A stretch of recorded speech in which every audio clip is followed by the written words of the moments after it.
श्रोताओं नमस्कार। समसामयिक विषयों पर आधारित हमारे साप्ताहिक कार्यक्रम बातों बातों में के आज के अंक के साथ मैं राहुल सिन्हा। श्रोताओं, आज का यह हमारा कार्यक्रम देश भर में 17 सितंबर से 2 अक्टूबर तक मनाए जा रहे सेवा पर्व पर केंद्रित है। श्रोताओं, आप जानते हैं कि प्रधानमंत्री नरेंद्र मोदी के नेतृत्व में केंद्र की एनडीए सरकार ने 11 वर्ष पूरे कर लिए हैं।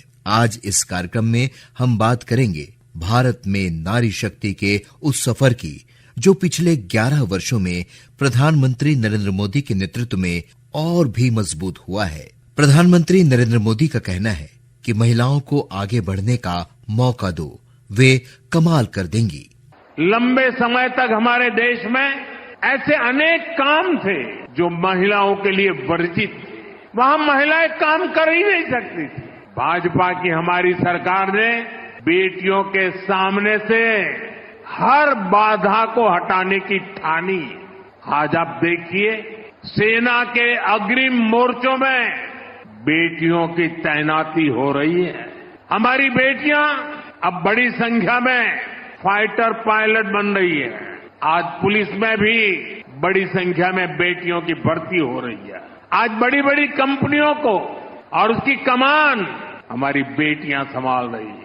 देश में किसानों के, पशुपालकों के 1200 ऐसे उत्पादक संघ या सहकारी समितियां हैं जिनका नेतृत्व महिलाएं कर रही है। खेल का मैदान हो या पढ़ाई का, बेटियां हर क्षेत्र में बहुत आगे चल रही है।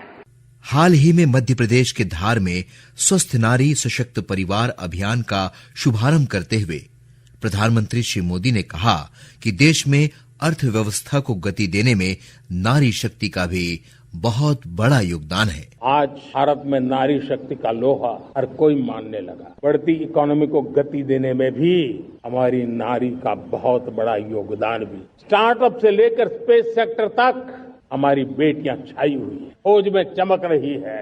आज गर्व के साथ नारी कंधे से कंधा मिला करके देश की विकास यात्रा में भागीदार हो रही। Self help group, 10 crore self help group की बहनें क्या कमाल कर रही है। नमो ड्रोन दीदी नारी शक्ति की एक नई पहचान बनी। साथियों, हमने 3 करोड़ महिलाओं को लखपति दीदी बनाने का संकल्प लिया था और मुझे आज संतोष है कि हम तेज गति से काम कर रहे हैं।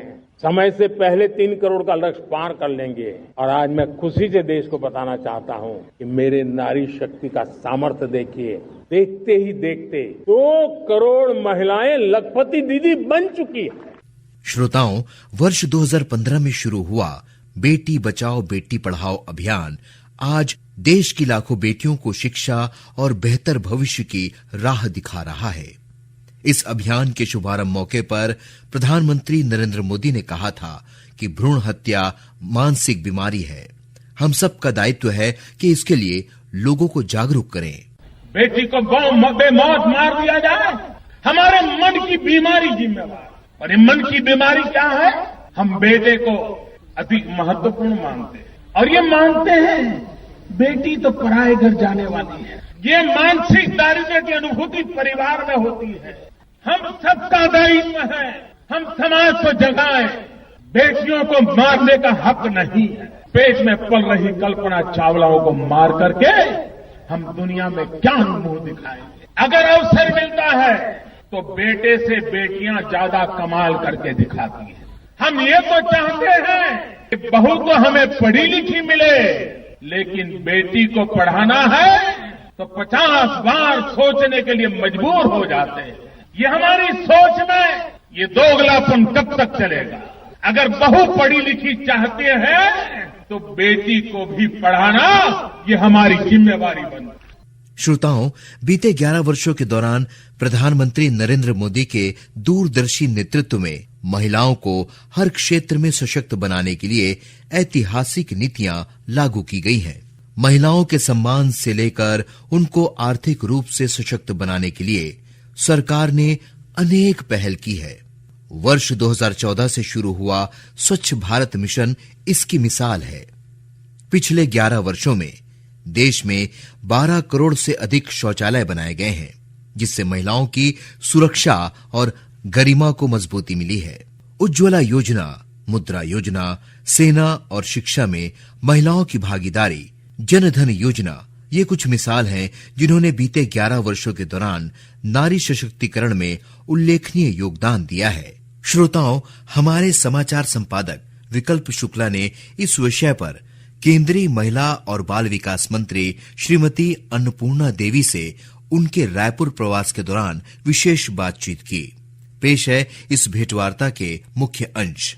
सेवा पर्व पर आधारित आकाशवाणी समाचार के इस विशेष कार्यक्रम में हम आपका स्वागत करते हैं। मैडम, आपने जो है स्वस्थ नारी सशक्त परिवार अभियान का छत्तीसगढ़ में शुभारंभ किया है। हमें जानना चाहते हैं कि अभियान क्या है और किस तरह की गतिविधियां आयोजित की जाएंगी। 17 सितंबर एक तरफ हम लोग पृथ्वी के शिल्पकार के रूप में विश्वकर्मा भगवान की जयंती मनाते हैं और दूसरी ओर हमारे आदरणीय प्रधानमंत्री श्री नरेंद्र मोदी जी की भी जन्म दिवस उनका भी है। और उनके जन्म दिवस चूँकि आधुनिक भारत के शिल्पकार के रूप में उन्होंने देश को गढ़ने का काम उनके द्वारा किया जा रहा है। मध्य प्रदेश के धार से माननीय प्रधानमंत्री जी के द्वारा स्वस्थ नारी सशक्त परिवार अभियान की शुरुआत की गई और इस अभियान के माध्यम से हेल्थ मिनिस्ट्री और महिला बाल विकास विभाग के माध्यम से यह कार्यक्रम आयोजित की गई थी। और इस कार्यक्रम में स्वास्थ्य मंत्रालय की ओर से 1 लाख से भी ज्यादा कैंप लगाकर महिलाओं का स्क्रीनिंग, विभिन्न तरह के बीमारियों की स्क्रीनिंग की जाएगी। और उसी के साथ ही हमारा महिला बाल विकास विभाग का जो पोषण माह है उसका शुभारंभ हुआ है और पोषण माह में कई थीम पर हम काम कर रहे हैं। अभी माननीय प्रधानमंत्री जी लगातार ओबेसिटी की भी चर्चा करते हैं, तो पोषण माह में ये भी एक थीम है। जन जागरूकता के माध्यम से हम लोगों को जागरूक कर रहे हैं, खान पान रहन सहन की जीवन शैली में वो बदलाव करें और उसी के साथ साथ स्वस्थ जो हमारी गर्भवती महिलाएं हैं या फिर लैक्टेटिंग मदर है कि अपने बच्चों का ठीक से बेहतर ढंग से वो देखरेख कर सके। तो ये अभियान मुख्य रूप से इसी पर आधारित है। मैडम, 17 सितंबर को प्रधानमंत्री नरेंद्र मोदी जी का जन्मदिन है और प्रधानमंत्री नरेंद्र मोदी जी के नेतृत्व में केंद्र की जो एनडीए सरकार है वो 11 वर्ष पूर्ण कर चुकी है और इस उपलक्ष्य में 17 सितंबर से लेकर 2 अक्टूबर तक सेवा पर्व देश भर में मनाया जा रहा है। अलग अलग थीम पर कार्यक्रम भी हो रहे हैं। आप चूंकि महिला और बाल विकास मंत्री हैं, केंद्रीय मंत्री हैं, तो आपका क्या मानना है इन 11 वर्षों के दौरान महिलाओं के सशक्तिकरण के लिए, उनके जीवन में सकारात्मक बदलाव लाने के लिए क्या प्रमुख पहल की गई हैं, क्या कदम उठाए गए हैं? सेवा पखवाड़ा के अवसर पर ये सेवा पखवाड़ा 17 सितंबर से लेकर 2 अक्टूबर तक ये पखवाड़ा मनाया जाता है और अलग अलग तरीके से पार्टी के युवा मोर्चा के द्वारा शिविर लगाकर, रक्तदान शिविर लगाकर उनका कार्यक्रम हुआ और उसके साथ साथ स्वच्छता से लेकर अलग अलग थीम पर माननीय प्रधानमंत्री जी के जीवन चरित्र पर भी एक हम छोटी मूवी भी दिखा रहे हैं, कुछ चित्र प्रदर्शनी भी लगेंगे और इसी तरह से लगातार अलग अलग थीम पर ये कार्यक्रम पूरे देश भर में ये कार्यक्रम चलाया जा रहा है और बहुत ही उत्साह के साथ हमारे कार्यकर्ता इस कार्यक्रम को आगे बढ़ा भी रहे हैं। और जो माननीय प्रधानमंत्री जी आह्वान करते हैं, एक पेड़ माँ के नाम या स्वच्छता अभियान या फिर ओबेसिटी, उन सभी अभियान को जन आंदोलन का रूप देने के लिए हमारे कार्यकर्ता और देश की जनता तनमन से लगे हैं। और निश्चित तौर पे सेवा पखवाड़ा के माध्यम से भी वो अलग अलग तरह की जो गतिविधियां हैं वो देखने को भी आएंगे और पार्टी की ओर से ये आयोजित जो गतिविधियां हैं उसके माध्यम से हमारे सभी पार्टी के कार्यकर्ता और अन्य भी आम नागरिक भी इससे जुड़कर इस कार्यक्रम को करेंगे। मैडम, एक अंतिम प्रश्न, इन 11 वर्षों के दौरान महिलाओं के सशक्तिकरण के लिए अनेक कदम उठाए गए हैं प्रधानमंत्री जी की पहल पर। जैसे उन्होंने संकल्प लिया है कि 3 करोड़ महिलाओं को लखपति दीदी बनाएंगे, महिलाओं को ड्रोन चलाने का भी प्रशिक्षण दिया जा रहा है, महिला स्व सहायता समूहों को भी अनेक मदद की जा रही है जिससे कि वो आत्मनिर्भर बन रहे हैं महिलाएं। इस बारे में थोड़ा हमें प्रकाश डालिए। महिला सशक्तिकरण के दिशा में 2014 से ही माननीय प्रधानमंत्री जी के द्वारा कार्य प्रारंभ कर दिया गया है। पहले वुमेन डेवलपमेंट से अब वुमेन लेड डेवलपमेंट पे हम काम कर रहे हैं, महिलाओं के नेतृत्व में विकास। बेटी बचाओ बेटी पढ़ाओ अभियान से शुरू कर सुकन्या समृद्धि योजना, लाडली योजना से लेके कई ऐसे योजनाएं जिसके माध्यम से बेटियों को अब सरकार की ओर से सुविधाएं दी जा रही है। और उसके साथ ही साथ आज सेल्फ हेल्प ग्रुप में से 10 करोड़ महिलाएं जुड़ी है जिसमें 2 करोड़ के लगभग लखपति दीदी बन चुकी हैं। टारगेट 1 करोड़ और है माननीय प्रधानमंत्री जी का। उसी तरह ग्रामीण क्षेत्र की हमारी महिलाएं ड्रोन दीदी के रूप में, ड्रोन पायलट के रूप में भी वो काम कर रही हैं। और इसी तरह से startup India, stand up India, मुद्रा योजना, बहुत सारी योजना, जैसे मुद्रा योजना है, उसमें भी अगर हम देखेंगे तो 60% से ज्यादा महिलाएं एंटरप्रेन्योर है। उसके साथ ही स्टार्टअप इंडिया में भी महिलाएं काफी आगे बढ़कर इस पर भूमिका निभा रही हैं। और उसके साथ सबसे ज्यादा अगर देखें तो इन सारे इनिशिएटिव्स के साथ साथ अब नारी शक्ति वंदन अधिनियम, जो 33% आरक्षण महिलाओं को राज्य के विधानसभा और लोकसभा में मिलेंगे, और महिलाओं के नेतृत्व में जो विकास की बात माननीय प्रधानमंत्री जी ने की है, तो निश्चित रूप से वो निर्णायक की भूमिका में रहकर और देश को सशक्त बनाने के लिए, आगे बढ़ाने के लिए वो भी काम करेंगे। और आज हम देखें तो हमारी बेटियों के अंदर इतना उत्साह है कि अब वो अंतरिक्ष तक बेटियां पहुंच रही है और हर तरह की सुविधाएं भारत सरकार माननीय प्रधानमंत्री जी के द्वारा दी जा रही है। तो निश्चित रूप से जो संकल्प माननीय प्रधानमंत्री जी का विकसित भारत का संकल्प है 2047 का, विकसित भारत के संकल्प को सिद्धि तक पहुंचाने में हमारी महिलाएं अहम भूमिका निभाएंगी। मैडम, आपने बहुत महत्वपूर्ण जानकारी दी। आकाशवाणी समाचार से बात करने के लिए आपका हार्दिक आभार। बहुत बहुत धन्यवाद। छत्तीसगढ़ में भी महिलाएं अब घर की चार दीवारी को लांघकर राज्य की ताकत बन रही हैं। वे आज आत्मनिर्भरता की नई पहचान बन रही हैं। ये महिलाएं अब महिला स्व सहायता समूह से जुड़कर खेती में ड्रोन के इस्तेमाल के साथ ही बिहान योजना, रेडी टू ईट, आंगनबाड़ी में पोषण आहार वितरण तक हर क्षेत्र में महत्वपूर्ण भूमिका निभा रही हैं। प्रदेश की नारी शक्ति अब बदलाव की नई बयार बहा रही हैं। अब हजारों महिलाएं सालाना 1 लाख रुपए से अधिक की आय अर्जित कर अपने परिवार के साथ अपना भविष्य संवार रही हैं।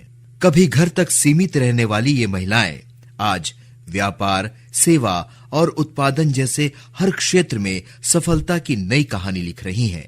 एक ओर तो ये महिलाएं खेती में ड्रोन जैसी नई तकनीक का इस्तेमाल कर रही हैं, तो वहीं दूसरी ओर रेडी टू ईट योजना के तहत आंगनबाड़ी केंद्रों में बच्चों को पोषण युक्त आहार उपलब्ध करा रही हैं।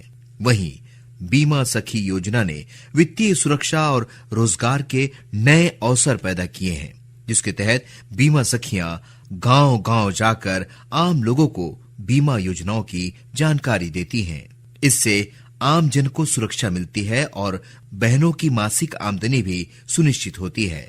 बिहान योजना से जुड़ी खिलेश्वरी देवांगन ने बताया कि वह सब्जी उत्पादन के अलावा पशुपालन, मछली पालन और लघु धान्य उत्पादन जैसी गतिविधियों से जुड़कर कार्य कर रही हैं, जिससे उन्हें अच्छी आय हो रही है।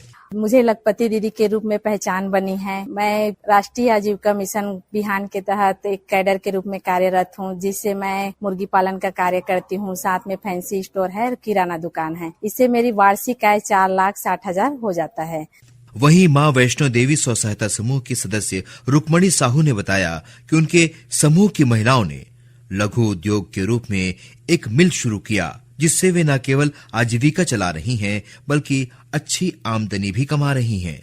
समूह में जुड़ने के बाद हमको 15,000 मिला। हमारा समूह थोड़ा मजबूत हुआ। फिर हम सब दीदी ने मिल के विचार किया कि हमें मिल खोलना चाहिए, तो हम सब दीदी ने मिल के मिल खोलने के लिए सोचे। और आज हम लोग CI प्रासी से 60,000 से मशीन लिए। लोन मिलने से हम लोग अब धान कुटाई का मशीन लिए हैं और धान भी कूटते हैं और चना दरते हैं, हल्दी मिर्ची मसाला जो भी है वो पिसाई करते हैं। गाँव वाले को तो राहत मिला और हमारे समूह के दीदी लोग को एक व्यवसाय मिला, जो करके आज लखपति दीदी के श्रेणी में आए हैं। धन्यवाद।